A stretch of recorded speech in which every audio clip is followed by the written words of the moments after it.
I think, Ambassador, it is one of the things that it was one of the benefits of being in a very challenging environment. Because I'm going back again to the 6 years that I was vice president. I was telling you a while ago that it was a very tumultuous time for me. But if at all, it has trained me to look for the light in a very dark situation. When I was vice president, it felt like many of the channels that would have helped us in the work that we were expected to do were blocked off from us.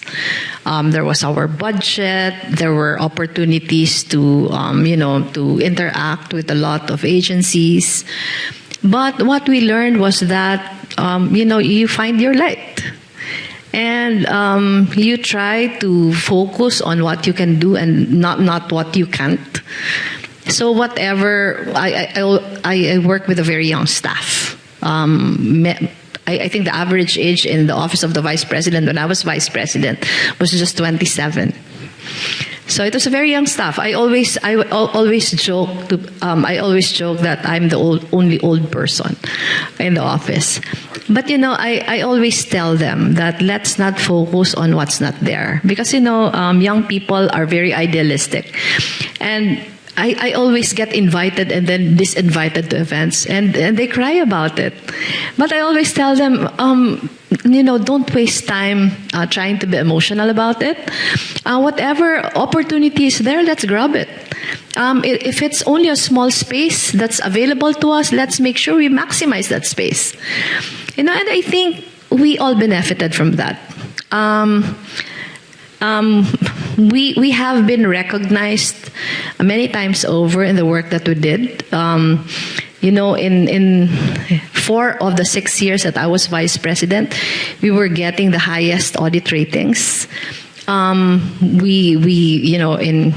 As far as human resources is concerned, as far as managing the office is concerned, we're very competitive. We have been very competitive. We always wanted to be on top.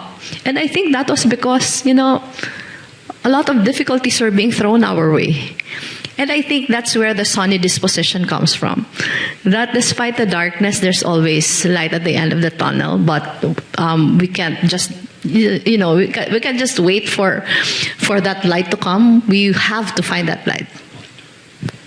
To make the light yourself. Yes. Well, as I listen to you tonight on so many different subjects, it's a real joy to hear you and to hear your optimism and hear your sense of the Philippines and its future.